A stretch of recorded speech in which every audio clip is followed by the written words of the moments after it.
Yes, we are live. Good morning, everyone. Okay, as planned, we are going to go live at 11:30 every Thursday. So this is our third session of Pediatreat, where we are discussing pediatric cases and approach towards pediatric cases. So today we'll wait for some time till people join us. Yes. So today I'm going to present one pediatric case and we'll discuss the remedy that we have in that case. Okay. One more thing, if you have any queries, people are doing private messages to me. I would request please write it on that Facebook group, what all you want me to discuss and what problems you have faced, so we can discuss those problems in next session, right? Okay. So I'm going to discuss a case of a child. She's a girl. She's 4.5 years. She had come to the clinic with the complaint of recurrent cold and cough. The mother said every month she falls sick. Every month. For example, she has fallen sick. She's got cold and cough, occasionally fever. They give her allopathic medicines for 5-10 days. She's fine. And again, after 10 days, she's again sick. So this has been going on since a year and a half. And now she decided to take homeopathic medicines. Okay, so because we are on Facebook, we cannot share the video. So I will just try to narrate as much possible that how she was acting. So she came to the clinic. She was like sitting like this and smiling. She was coughing and still smiling, right? I asked her, "What is your name?" She replied. "How old are you?" She replied. And then mother started telling her complaints, right? She was little shy. I asked mother whether she's shy. She said, "Not really. She's not very shy otherwise. Today only she's behaving this way."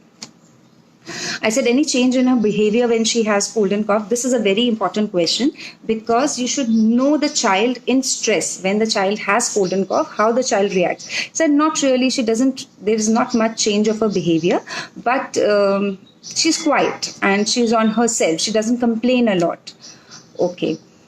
And when I asked her questions, she was speaking very softly, like, what is your name? I don't want to tell the name, so probably say it's the name is Nikita. So Nikita, and very slowly and softly. So everything that the child tell, how the child tell, is very very important. In our totality, that is most important than even what mother is telling, right? Okay, so that was the case. I asked okay, what is her nature. She said she's a very happy-go-lucky child, cheerful, all the time happy and playful. And when she's sick, she doesn't really trouble a lot. She doesn't really complain a lot, and she's on herself. In the clinic, also, she was singing her rhymes, and she was, laughing and smiling, and she was fine.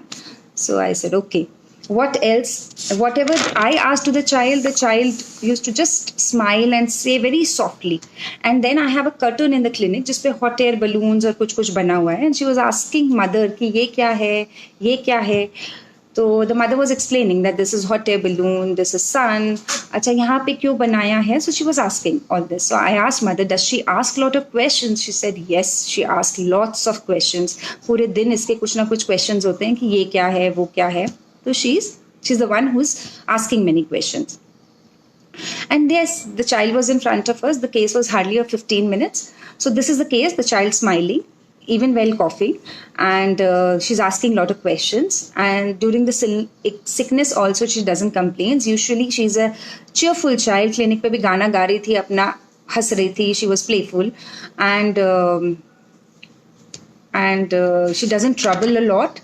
And she's very hyperactive. She's like एक जगह नहीं बैठती, दिन भर कूदती रहती है इधर उधर इधर उधर.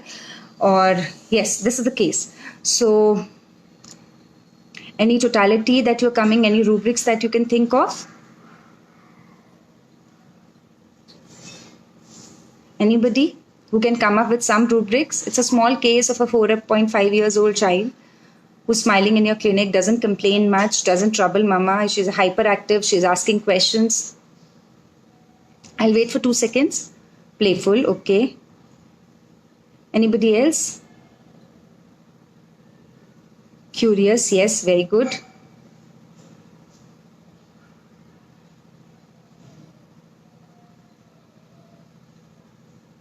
Smiling.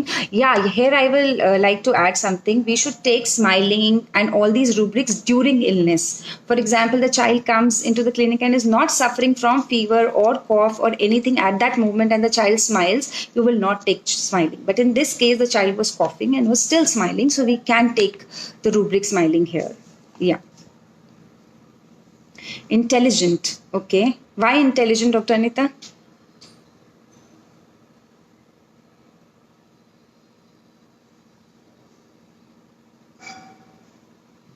Okay, so here I took, as Nikita also said, that we took smiling, we took curious, we took energy excess children in hyperactivity के लिए जो हम rubric लेते हैं, and I took one rubric which is curious, and I took during illness she's not troubling, she's not asking mother anything, she's on by her is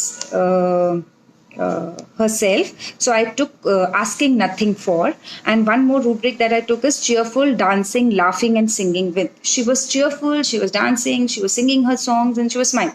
So this is the rubric and this is the totality I took. Any guesses for the remedy? I'll just check what else I have taken if I missed anything.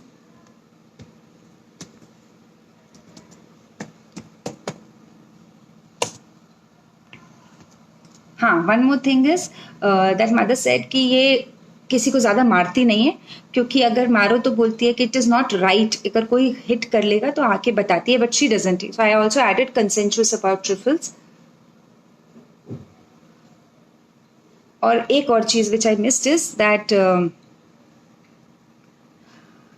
That जब इसको ये होता है, कहीं भी जाती है तो उसको बहुत कॉशियसली हर जगह चलती है, उसको चोट लगने का बहुत डर है, तो शी इज ऑलवेज फियर उसको है कि चोट ना लग जाए, तो I added fear injury being injured of. So our totality is energy excess children in curious speech. हाँ, that is one point I missed.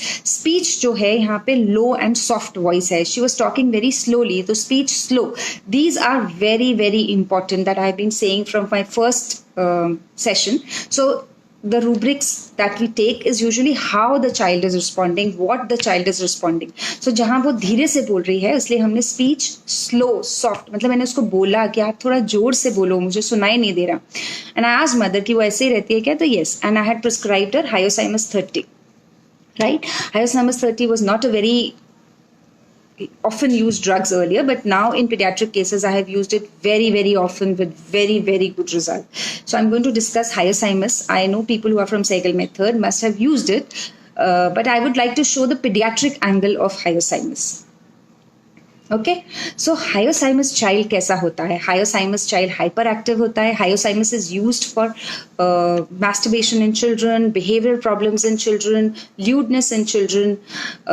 Hyoscyamus बच्चा कई एंगल से आप देख सकते हैं. एक क्यूरियस बच्चा है, अगर आप क्यूरियस चिल्ड्रन देखें तो सिर्फ हायोसाइमस आती है, but I would give a word of caution है कि आप हमेशा क्यूरियस बच्चे को हायोसाइमस ना दें.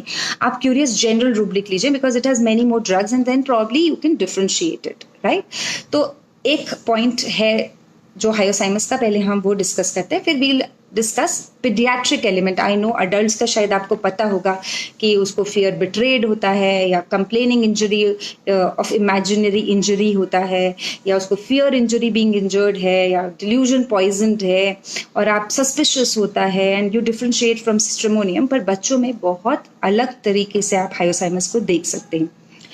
I will discuss the first shade of Hyoscyamus that I have used very oftenly. जब दूसरा बच्चा बॉर्न होता है और पहला बच्चा थोड़ा निग्लेक्टेड होना शुरू होता है, तब जब बच्चे को लगता है कि jealousy children in newborn gets all the attention. इसमें दो ही ड्रग्स हैं, हायोसाइमस और इग्निशिया. अब आप कैसे डिफरेंशिएट करेंगे? अगर बच्चा आके बोले कि mama doesn't love me, I don't like the second sibling, या आपके अंदर वो जेलिसी का एलिमेंट आपको उस बच्चे के अंदर दिखे, यू कैन, जब दूसरा बच्चा the sibling is born, you should always think of hyoscyamus and Ignatia. Ignatia conscientious बहुत ज्यादा है, इग्निशिया बच्चे को तकलीफ नहीं देता, पर anger jealousy in, kill desire to jealousy in, rage jealousy in, इनमें hyoscyamus is hardly 2-3 drugs and hyoscyamus is very very well marked. तो अगर मम्मी इधर उधर हुई, बच्चे ने उसको मार दिया, धक्का दे दिया, और छोटे बच्चे को जो भी है, या उसका कुर्सी खींच ली, या उसका पालने को, जब वो ट्रबल करना चाहता है न्यूबॉर्न को out of jealousy, it is only and only hyoscyamus. You give hyoscyamus 30 and you will get amazing result. Problem कोई भी हो सकती है, कोल्ड एंड कॉफ हो सकती है, अस्थमा हो सकता है, पेट की तकलीफ हो सकती है. So this is the core of jealousy is very very important in hyoscyamus. आप इस एंगल से दे सकते हैं. दूसरा एंगल हायोसाइमस का ये है कि नेकेड वांट्स टू बी, एक रूब्रिक है, naked wants to be hyperesthesia of the skin from. मेरे पास एक बच्ची आती थी और वो दिन भर ऐसे बिना कपड़े पहने घूमती रहती थी. तो मम्मा बोलती थी, तो वो हर कपड़े के लिए बोलती थी कि चुभता है. She stopped wearing panties. उसकी मम्मी ने बोला मैं 100 ब्रांड्स की लेकर आई, उसको सॉक्स नहीं पहन सकती क्योंकि इसको हर चीज़ चुभती है, हर चीज़. हम लोगों ने 50 तरीके के सॉक्स और 50 तरीके के पैंटीज इसको ला के दी, but she doesn't want to wear. This is hyoscyamus. Naked wants to be hyperesthesia of the skin from. You should think about this remedy. Here I am telling a pediatric element of hyoscyamus. Okay, so just keep in mind that. Otherwise, hyoscyamus is very very broad and can be used in various shades. ठीक है, तो हमने discuss किया jealousy का. फिर दूसरा एक बच्चा होता है क्यूरियस. क्यूरियोसिटी हमने जैसे पहले केस में भी बताई. Hyoscyamus is very very curious. In adults you will see कि बहुत क्यूरियस होते हैं, बीमारी के बारे में बहुत सारा जानना चाहते हैं, पर जब आप उनको बोलो कि ये टेस्ट करा लो तो वो टेस्ट नहीं कराना चाहते क्योंकि लाइट शंस में है. उनको डर क्या होता है, बिट्रेड का, कोई धोखा ना हो जाए, कुछ ऐसा ना पता चल जाए कि तबीयत, तो उनको लाइट नहीं चाहिए होती है. Right, okay. सो उसके बाद और एक बच्चा होता है जो आपके क्लिनिक में आके आप उससे बात करो, ऐसे ऐसे मुंह बना रहा होता है. मेरे पास 2-3 बच्चे थे वो. आप उस समय क्या रूब्रिक लेते हैं? आप उनसे बात करने जाओ, वो फेसेस बना रहे होते हैं, ऐसे ऐसे करके फेसेस बनाते हैं. उस समय आप क्या रूब्रिक लेते हैं? आपने कभी ऐसा महसूस किया है कि कोई बच्चे से आप बात करने जा रहे हो और वो अजीब अजीब से फेसेस बना रहा है? I know there will be some internet issues today because of too much of rain, but I'll post this video so that you can see it again. Okay? Yes, grimaces. Grimaces के साथ एक और rubric है, ill-mannered faces making, makes ill-mannered faces. अजीब अजीब से, जैसे ill-mannered ऐसे बच्चे मुंह बनाते हैं, उसमें सिंगल हायोसाइमस है. सिंगल है कि नहीं ये मुझे याद नहीं है, but yes, 1 second.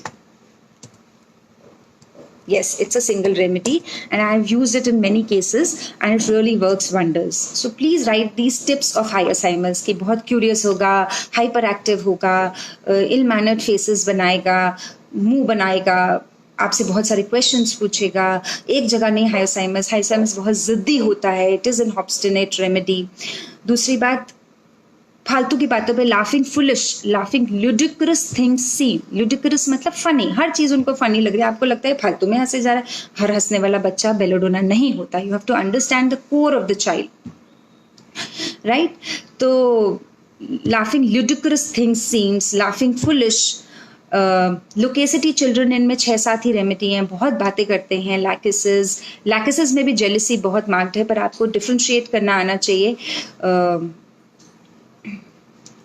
ग्रिमेसेस सिर्फ मुंह बनाना है निकिता, और इल मैनर्ड फेसेस जो है, ग्रिमेसेस कुछ भी हो सकता है. आप ऐसे ऐसे मुंह बना रहे हो, और इल मैनर्ड जैसे आप मुंह चिढ़ा रहे हो, अजीब अजीब से फेसेस बना रहे हो. तो ग्रिमेसेस में और भी दवाइयां हैं, पर इल मैनर्ड फेसेस मेक्स में ओनली 1 रेमेडी है. राइट, सो हाँ, तो आप लोकेसिटी बहुत ज़्यादा है हायोसाइमस को. हायोसाइमस में ल्यूडनेस है. मैस्टरबेशन इन चिल्ड्रन में I have used hyoscyamus, very good results. Hyoscyamus बच्चा हमेशा बड़ा पॉपुलर होगा, अजीब अजीब से किस्से सुनाएगा लोगों को. उसमें क्यूरियोसिटी की वजह से वो लोग गूगल पे जाके सर्च कर सकते हैं, और ये सब चीज़ें हायोसाइमस में देखी जाती हैं. हायोसाइमस हाइपर एक्टिव होता है, इसलिए वो रन्स अबाउट करता रहता है.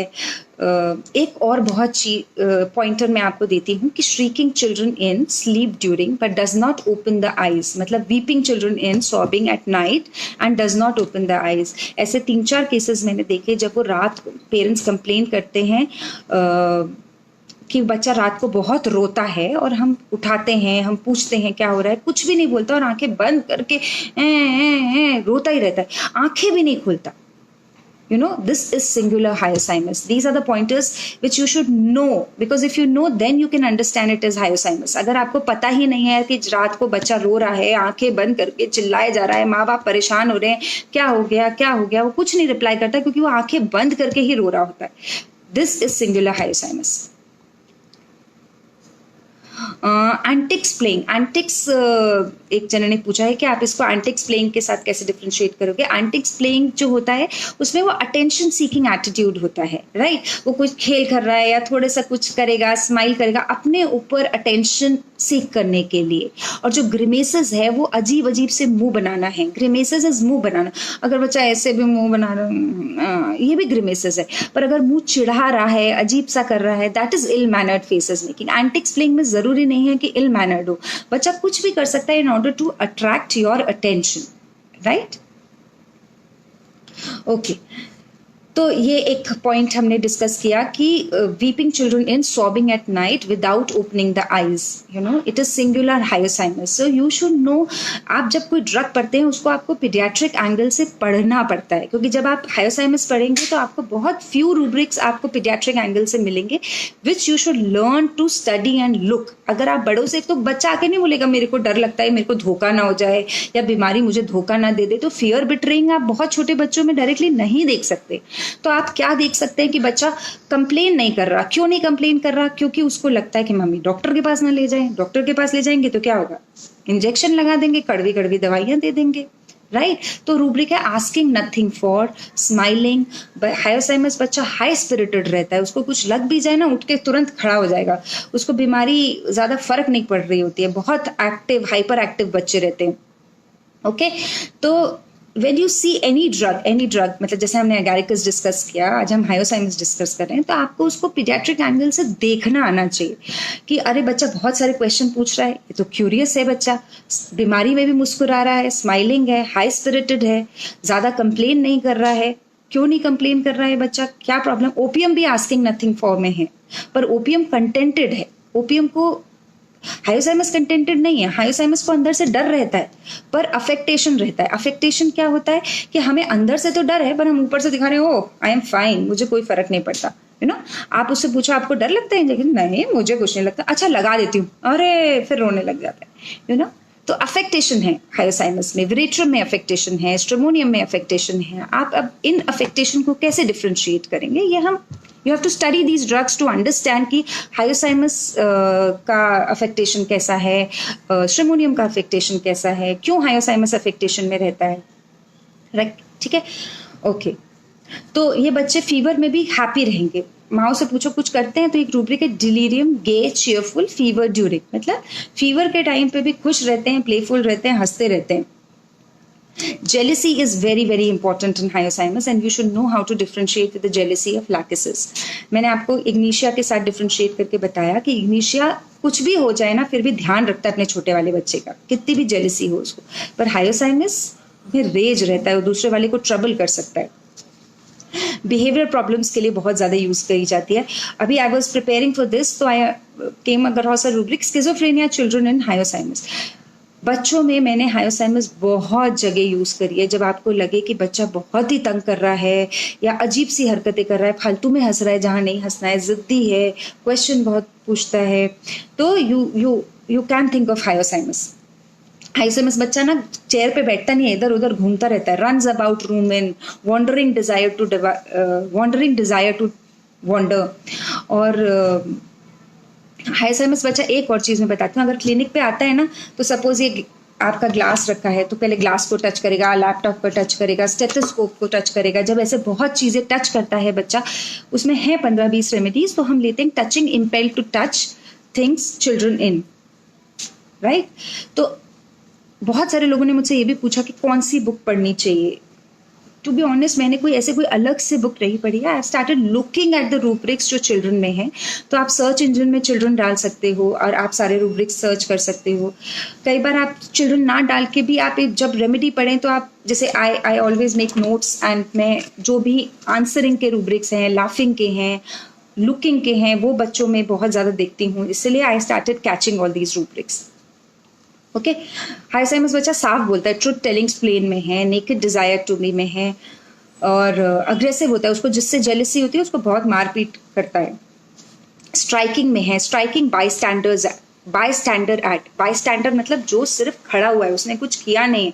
अब एक बच्चा था, वो उसकी मम्मी कंप्लेन करती थी कि असेंबली में बच्चे खड़े होते हैं उनको फालतू मार देता है, क्यों मार रहा है पता नहीं। तो दिस इज स्ट्राइकिंग बायस्टैंडर्स एक्ट। आपके साथ में जो खड़ा है उसको आपने मार दिया। स्ट्राइकिंग डिजायर टू स्ट्राइक, ठीक है, टेम्पर टैंट्रम्स में होते हैं बच्चे, फैल जाते हैं। एक रूब्रिक था कि फुलिश समथिंग, इंसैनिटी, फुलिश, मेरे को एग्जैक्ट रूब्रिक याद नहीं आ रहा, नॉनसेंस आइज विद ओपन, मतलब उसको पता है कि ये नहीं हो सकता, वो फिर भी उसी पे अटका हुआ है, यू नो। तो वी कैन थिंक ऑफ, मतलब हायर साइंस में लॉजिक जरा कम रहता है। बिहेवियरल प्रॉब्लम्स के लिए बहुत ज़्यादा यूज़ की जाती है। Young, I have told you, young children talking about sex, masturbation in children, lewdness. So this is hyoscyamus, right? We have discussed in short about hyoscyamus. Yes, it's been 20 minutes. I would ask you all if you have any questions, and if you have any experience with hyoscyamus children.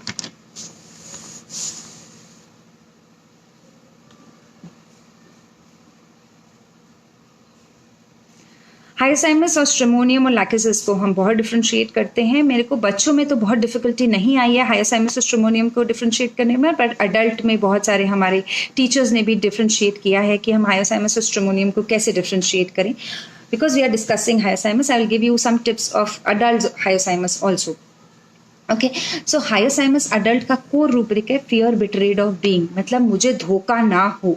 Bed desire to remain in bed, hyoscyamus आदमी को आप बोलो कि ये allopathic दवाइयाँ छोड़ दो आप, जैसे मैं बोलती हूँ,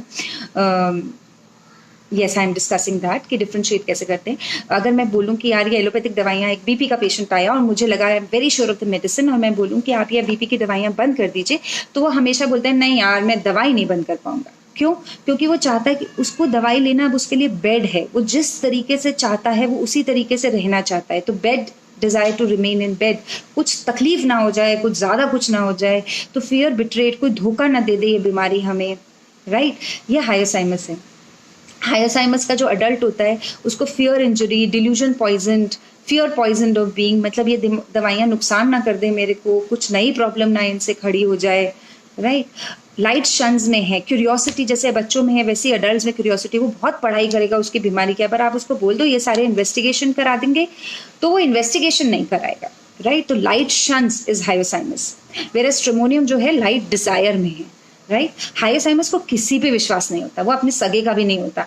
आप स्ट्रेमोनियम हमेशा अपने जानकार, मतलब जो मेरा रेगुलर डॉक्टर है मैं उसी को दिखाता हूँ, राइट?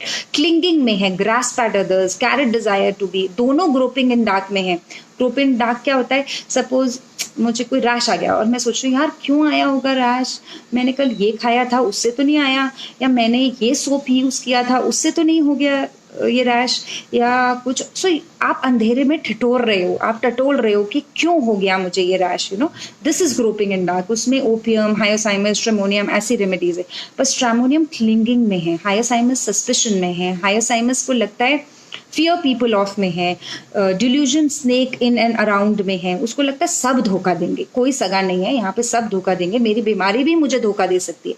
इसलिए hyoscyamus calls for absent person, calls for someone, मतलब कोई नए इंसान के लिए कॉल करता है जिसको वो जानता नहीं है, क्योंकि हाइसाइमस किसी पे विश्वास नहीं कर सकता है। हाइसाइमस का ये प्रॉब्लम है, स्ट्रेमोनियम का नहीं। स्ट्रेमोनियम को लाइट चाहिए, fear of darkness, darkness aggravate. अगर डार्कनेस क्या मतलब बीमारी का डार्कनेस, हमें पता ही नहीं है कि ये बीमारी क्या है, ये स्ट्रेमोनियम को बहुत परेशान करता है। तो स्ट्रेमोनियम कहता है यार टेस्ट करा लेते हैं, इन्वेस्टिगेट करा लेते हैं, कहीं ये प्रॉब्लम तो नहीं है। तो जब स्ट्रेमोनियम ग्रोप करता है तो स्ट्रेमोनियम लाइट डिजायर में जाता है और हाइसाइमस लाइट शंस में जाता है। स्ट्रेमोनियम अपने जान पहचान के लोगों पे क्लिंग करता है, अपने नोन डॉक्टर पे, कि यार ये डॉक्टर पहचान का, डॉक्टर साहब आप ठीक कर दो, मुझे तो आपसे ही ठीक होना है। Clinging, grasp at others, carried desire to be carat.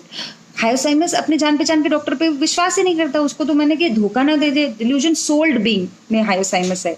Sold being मतलब यार लोग तो मुझे बेच खाए, यू नो, मेरे सारे लोगों ने मेरा फायदा उठा दिया, this is sold being.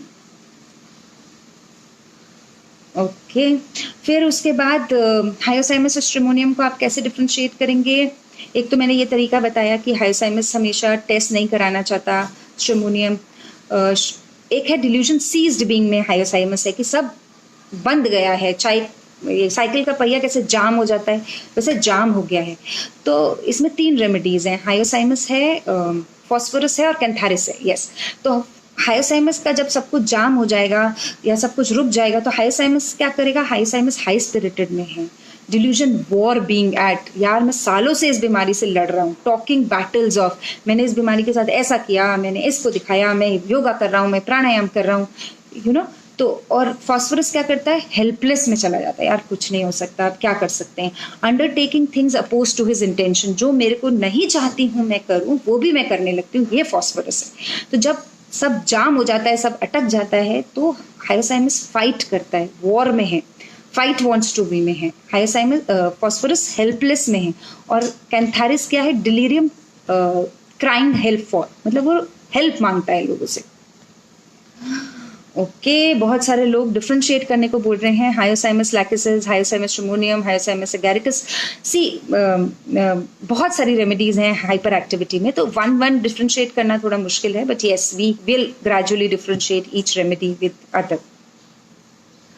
Okay और दूसरी बात, आई लॉस्ट सर्टेन ट्रैक, क्या बात कर रहे थे हम? हाँ, हायोसाइमस और स्ट्रेमोनियम को डिफ्रेंशिएट कर रहे थे। तो this is the journey of hyoscyamus and this is the way how stramonium reacts.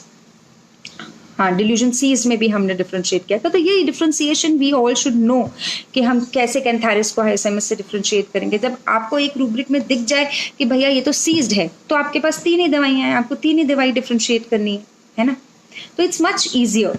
सो अगर आपको जस्ट ग्रोपिंग इन डार्क मिल जाए कि भैया ये तो टिटोल रहा है कि अंधेरे में क्या प्रॉब्लम है, तो आपके पास वही 5-6 रेमेडीज हैं डिफ्रेंशिएट करने के लिए, और आपको फिर वो हर रेमेडी का ग्रोपिंग इन डार्क आना चाहिए ताकि आप उसको अच्छे से डिफ्रेंशिएट कर पाए, है ना। और anything else? I wanted my session to be short and concise because I don't want to talk for one hour, और उसमें I've seen lot of videos, no offense to anybody, कि हम बहुत सारी लंबे लंबे वीडियो बनाते हैं पर उसमें सीखने जैसा बहुत कई बार कम हो जाता है। तो I wanted to make videos only for half an hour to 40 minutes, और उसमें हम मैक्सिमम उस रेमेडी के बारे में, उसकी डिफ्रेंशिएटिंग रेमेडीज के बारे में सीख पाएँ। तो जितने मैंने आज आपको रूब्रिक्स बताए हैं हायोसाइमस के, और आपको धीरे धीरे समझ में भी आया होगा कि how I look to pediatric cases, जिसमें ऑब्जर्वेशन का बहुत रोल है, आंसरिंग का बहुत रोल है। एक रूब्रिक है answering monosyllable in no to all question. आप उससे कुछ भी पूछो वो बोलता है नहीं। भूख लग रही है? नहीं। आपको दर्द हो रहा है? नहीं। आपको कुछ तकलीफ हो रही है पैर में? नहीं। क्यों नहीं बोलता है? उसके पीछे अगेन फियर ऑफ बिट्रेइंग और ये सब है। तो ये हायोसाइमस है। तो आंसरिंग पे, लुकिंग पे, स्माइलिंग हायोसाइमस की, हाई स्पिरिटेड क्यों होता है, अफेक्टेशन, आप जब उस तरीके से रूब्रिक्स को देखने लगेंगे तो आप उसको पीडियाट्रिक एंगल से समझ पाएंगे। हायोसाइमस के मेरे पास बहुत सारे केस हैं, इनफैक्ट सब लोगों के पास होंगे जो इस तरीके से प्रैक्टिस करते हैं। और then probably we can, this is just an attempt to understand all the remedies through pediatric angle. हम लोग जब रेमेडी पढ़ते हैं या इग्निशिया पढ़ते हैं या स्ट्रेमोनियम पढ़ते हैं तो कई बार हम पहचान नहीं पाते कि इनके बच्चे कैसे होंगे। स्ट्रेमोनियम का एक रूब्रिक है, shrieking children in wakes up at night and clings to those near by. जैसे हमने बड़ों का डिस्कस किया, वैसे ही बच्चों में रात को उठेगा, एकदम से चिल्ला चिल्ला के रो रहा है और फिर जो पास में होता है उसको एकदम पकड़ लेता है। हायोसाइमस का हमने क्या बताया कि श्रीकिंग चिल्ड्रन इन या weeping children in night without opening the eyes, right. तो आप पूछो उनसे कि भैया रात को आंख खोलता है या सिर्फ चिपक जाता है किसी से, अगर you can differentiate this way. Okay, तो अगर आपको ये रूब्रिक भी मिले कि cling to, this is a very very important. Stramonium में बहुत क्लिंगिंग रहती है। स्ट्रेमोनियम का बच्चा एक रूब्रिक है, हाँ, जो मैंने एक और बहुत ज़्यादा यूज़ किया है, एक रूब्रिक है escape desire to shrieking with. जैसे बच्चा रूम में आया, स्ट्रेमोनियम का ये रूब्रिक है, बच्चा रूम में आया, उसको रूम के बाहर जाना है, तो वो जोर जोर से उंगली दिखाते हुए कि बाहर जाना है और चिल्ला रहा होता है और बाहर की तरफ उंगली दिखा रहा है, तो मतलब वो एस्केप करना चाहता है। क्यों एस्केप करना चाहता है स्ट्रेमोनियम बच्चा? क्योंकि स्ट्रेमोनियम को फियर इंजरी बीइंग इंजर्ड है, फियर डॉक्टर्स है, उसको इंजेक्शन से डर है, राइट। हायोसाइमस को भी डर रहता है पर वो दिखाता है कि डर नहीं है। अफेक्टेशन में, अफेक्टेशन स्ट्रेमोनियम में भी है, पर क्या चीज ओवर पावरफुल कर रही है और कब अफेक्टेशन स्ट्रेमोनियम का आएगा और कब अफेक्टेशन हायोसाइमस का आएगा, ये आपको हमें समझना है। ओके, सो हमने स्ट्रेमोनियम का ये रूब्रिक डिस्कस किया, तो इस तरीके से आप बच्चे समझ सकते हैं कि ये स्ट्रेमोनियम है, कि हायोसाइमस है, कि एगारिकस है। Okay, any more questions? Any more remedy that you want me to discuss, जिसका आपको लगता है कि पीडियाट्रिकली बहुत यूज होती है और आपने केसेस नहीं देखे हैं?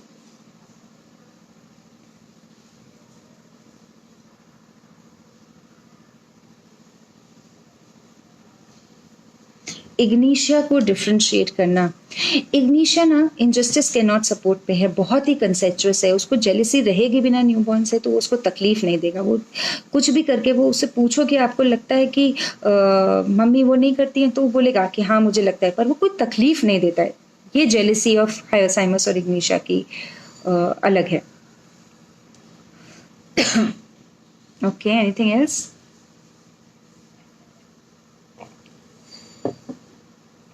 बीमारी कोई भी हो, र्यूम, ओके, हम र्यूम डिस्कस कर सकते हैं नेक्स्ट टाइम। र्यूम का एक इम्पॉर्टेंट जो सबको पता है, फिजिकल्स तो मेरे ख्याल से सबको ही पता होंगे र्यूम के, पर र्यूम में एक रूब्रिक है, कैप्रेशियस चिल्ड्रन इन फूड फॉर। र्यूम का बच्चा 10 खाना बनवा लेगा कि मम्मी शीरा बना दो, अभी आप पकोड़े बना दो मेरे लिए, पर आप जब उसके पास लेकर आओगे तो खाएगा नहीं, उसको 10 चीजें चाहिए होती हैं। This is a very important rubric that I found in rheum. और र्यूम का माइंड हम और डिटेल में डिस्कस कर सकते हैं। Okay, lycopodium. एक और चीज मैं यहाँ पे याद दिलाऊंगी कि जब लोग बोलते हैं ना कि एक रूब्रिक है behaviour problems children in good at home, good outside but good at school but not at home, ऐसे एक रूब्रिक है। उसमें लाइकोपोडियम, ट्यूबरकुलिनम और थूजा, शायद 2-3 ही दवाइयां हैं, पर ये मैंने बहुत जगह गलत लेते हुए देखा है। क्यों? क्योंकि जब बोले ना यार यही शर्मा रहा है, घर पे तो बड़ा मस्त रहता है, मस्त रहता है, राइट? बिहेवियरल इश्यूज नहीं है। आप ये रूब्रिक कब लेंगे? जब आपको लगे कि बिहेवियरल प्रॉब्लम्स हैं बच्चे में, राइट? बहुत सारे लोग अरे बाहर शर्मा रहा है, घर पे अच्छा है, घर पे शेर है तो लाइकोपोडियम दे देते हैं। ऐसे नहीं देना है। जब आपको बिहेवियरल इश्यूज दिखें और देखें कि बाहर तो वो एकदम पेरेंट्स आके कंप्लेन करते हैं यार स्कूल में तो बहुत वेल बिहेव्ड है, कभी जिद नहीं करता, सब टीचर तारीफ करती हैं, थोड़ा शाय है, थोड़ा स्टेज फियर है, पर घर में तो बहुत तंग करता है, बहुत जिद्दी है, बहुत। तो जब बिहेवियरल प्रॉब्लम्स दिखें तब आप लाइकोपोडियम सोच सकते हैं उसमें। Behavior problems children in good at school but troubles at home, ऐसे करके एक रूब्रिक है। Okay, one thing I would like to say, बीमारी कोई भी हो, यूटीआई हो, एटोपिक डर्मेटाइटिस हो, कैंसर हो, या as simple as cold and cough हो, what is more important is to understand the child and then give the remedy, right? Lycopodium also we can discuss next time because Lycopodium बहुत लोग बोल रहे हैं, तो Lycopodium rheum we can take it step by step, one remedy. Lycopodium is also very vastly used in children, pediatric cases. Lycopodium को सीखने की बड़ी इच्छा होती है, learning desire to learn में Lycopodium उससे लिखा है। Lycopodium बच्चा अपने काम की तरफ बहुत सिंसियर रहता है, आप उसको होमवर्क कभी भी मिस नहीं करेगा, तो उसमें सिर्फ लाइकोपोडियम उससे लिखा है, जो होमवर्क बच्चे मिस नहीं करते। तो ऐसे बहुत सारी चीज़ें हैं जो आप बच्चों में देख सकते हो और फिर आप अंडरस्टैंड कर सकते हो कि ये बच्चा किस तरफ जाता है। Again I would say you can prescribe on single rubric also, but जैसे क्यूरियस चिल्ड्रन ले लिया और आपने हायोसाइमस दे दी, इसे मत करिए। क्यूरियस बहुत बच्चे हो सकते हैं, वो क्यूरियोसिटी क्यों है, कहाँ से आ रही है, इसलिए आप जनरल रूब्रिक ले। Until unless you are very very sure about you know that singular rubric, use it with a caution, with a pinch of salt. आप टोटालिटी बनाएं, आप बच्चे को अंदर से समझें कि ये हाइपर एक्टिविटी क्यों है, ये बच्चा बीमारी में क्या कर रहा है, क्यों स्माइल कर रहा है, क्यों तंग कर रहा है, पल्सैटिला का बच्चा क्यों क्लिंग करेगा, स्ट्रेमोनियम का बच्चा क्यों। और एक बेसिक वो मत बनाइए कि अभी ये जो हायोसाइमस मैंने आज केस, ये क्लिनिक पे शांति थी, ये कोई बिहेवियरल प्रॉब्लम्स का बच्चा नहीं था, तो शांत बच्चे को भी आप हायोसाइमस दे सकते हैं और बहुत इरिटेबल बच्चे को भी पल्सैटिला दे सकते हैं, राइट? तो पल्सैटिला क्यों इरिटेबल होगा ये आपको समझना पड़ेगा। एक बेसिक फिक्सिटीज मत बताइए कि भैया कैमोमिला तो हमेशा ही हंगाम, हो सकता है आपके क्लिनिक पे शांत हो, पर जब उसको तकलीफ होती है तो वो एग्जैजरेशन में जाता हो। बेलेडोना एंड हायोसाइमस की activity. Belladonna is in playful. Belladonna is in rubric libertinism. Belladonna को खुला खेलना, उसको बंदिश पसंद नहीं है, उसको फ्रीडम चाहिए. तो बेलेडोना का बच्चे एंटिक्स प्लेइंग में है पर इल मैनर्ड फेसेस में नहीं है. बिहेवियरल प्रॉब्लम्स में बेलेडोना नहीं है. राइट. बाइटिंग में दोनों दवाइयां, पर बेलेडोना खेल खेल में बाइट करता है. हायोसाइमस जो है एक रूब्रिक है जो सिंगुलर है. Biting disturb him, biting people, disturb him, ऐसे कुछ तो रूब्रिक है. जो भी हायोसाइमस बच्चे को डिस्टर्ब करेगा उसको काट लेता है. तो हायोसाइमस के अंदर बहुत रिवेंज है, विंडिक्टिव है, स्पाइटफुल है, स्पिट्स एट अदर्स है. बेलेडोना ऐसा नहीं है. बेलेडोना का खेल इंपॉर्टेंट है, फ्रीडम इंपॉर्टेंट है. बेलेडोना अपनी मस्ती में रहता है. बेलेडोना को कब प्रॉब्लम होती है, जैसे एक रूब्रिक है नाइव, NAIVE, उसमें बेलेडोना हायोसाइमस दोनों है. पर hyoscyamus naive, intelligent but very, ऐसे है उसका आगे क्लासिफिकेशन. तो बेलेडोना को कब प्रॉब्लम होती है, बेलेडोना बच्चे को जब उसकी फ्रीडम में, उसके प्लेफुलनेस में वो बीमारी हिंड्रेंस कर रही होती है. राइट. अदरवाइज उसको, वो तो प्लेफुल में रहता है, उसको गैम्बलिंग, पैशन फॉर गैम्बलिंग में है, उसको कोई फर्क ही नहीं पड़ रहा होता है बीमारी से. जब उसकी फ्रीडम इनहिबिट होने लग जाए, जब वो खेलने ना जा पाए, या जब बड़ा इंसान जो फ्रीली कर रहा था, यार अब तो मैं बैडमिंटन नहीं खेल पा रहा, या तो अब मैं ये नहीं कर पा रहा, तब बेलेडोना आपके पास आएगा. वरना बेलेडोना फ्रिवलसनेस में है. बेलेडोना को कोई फर्क नहीं पड़ता है. इसलिए एक रूब्रिक है सेंसिटिविटी ऑल्टरनेटिंग विद श्रीकिंगनेस. मतलब नहीं, सेंसिटिव ऑल्टरनेटिंग विद इंडिफरेंस, या इंडिफरेंस ऑल्टरनेटिंग विद श्रीकिंग. मतलब पहले तो फ्रिवलसनेस में रहेगा और जब उसको एकदम से पता चलेगा ये है, फिर एकदम श्रीक करता आएगा. बेलेडोना है. Right. Okay. So I think we have taken the session for 35, 37 minutes, 40 minutes. I hope this activity is useful to all of you. We'll try to make as many from my side, जितनी मैंने ये 15-16 साल में knowledge gain करी है, जो experience gain करा है, हम आपके साथ शेयर करेंगे. And I really wish that you also come for. Knowledge is one thing कि हम जितना शेयर करेंगे, हम प्रॉब्ली उतने ही लोगों को, उतने ही बच्चों को ठीक कर पाएंगे, उतने ही होम्योपैथी पे बिलीफ स्ट्रॉन्ग कर पाएंगे. And the only motto of these presentations and session is to reach to maximum number of people, to educate. जो लर्निंग है वो हम शेयर कर पाएं, and that is the only motive. इसका कोई भी ऐसा मोटिव नहीं है कि मैं इस ग्रुप से हूँ, मैं उस ग्रुप से, मैं इसकी बात नहीं करूँगी. कोई भी जिसके पास अच्छे केस हों, जैसे मैंने पहले बोला, सिंगुलर मेडिसिन के केसेस हमें चाहिए, जो क्लासिकल तरीके से प्रैक्टिस करते हो, can come forward and we can discuss cases and remedy. So next time, probably, as people have asked lycopodium, I can share a lycopodium case and I can share the experience of lycopodium. I would like if you all also study lycopodium. बहुत सारे लोग पूछे कि कौन सी book पढ़ें. आप book कोई भी पढ़िए, आप सिर्फ नज़रिया ऐसा रखिए या उसमें लिखिए ऐसी चीज़ें जो आपको बच्चों में दिखती हैं. Right. So it was great sharing with you all, and thank you for all the appreciation and all the जो आप लोग हमेशा मोटिवेट कर रहे हैं कि आप ये करिए, या आपके वीडियो से हमें हेल्प मिल रही है. I am so glad. Last video को more than 6,000 views थे. I am absolutely elated and happy, and happy to share everything. So see you all next Thursday at 11:30. Okay, bye.